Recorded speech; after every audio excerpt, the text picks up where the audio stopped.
మీరు నాకు ప్రామిస్ చేశారు, 3 ఆప్షన్స్ ఉన్నాయన్నారు, మీ మనసులో స్థానం ఉందన్నారు, నువ్వు రాష్ట్ర రాజకీయాల్లో ఉండు అన్నారు, నా కళ్ళెదురుగా ఉండు అన్నారు. నేను నమ్మాను. నా రాజశేఖర రెడ్డి కొడుకు, నా పెద్దన్న కొడుకు, నా చిట్టి తమ్ముడు నాకు గౌరవిస్తాడు, నాకు ఆహ్వానిస్తాడు, నన్ను ఆదరిస్తాడు.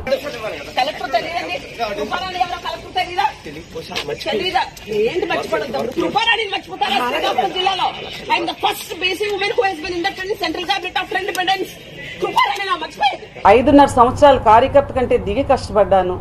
పార్టీ ప్రెసిడెంట్ గా ఎందుకు ఇచ్చారో తెలీదు, ఎందుకు పీకారో తెలీదు. ఒక మాట చెప్పకుండా పీకేశారు. దేనికి వచ్చాను పార్టీలోకి? ఎవరిని నమ్మి వచ్చాను? నేను జగన్మోహన్ రెడ్డిని నమ్మి వచ్చాను. ఇంత గౌరవం ఒక మాజీ కేంద్ర మంత్రిగా నాకు ఇంట్లో కూర్చోబెట్టి అవమానాలు చేసి అన్యాయం భరిస్తానండి. అన్యాయాన్ని భరిస్తాను, అవమానాన్ని భరించలేదు.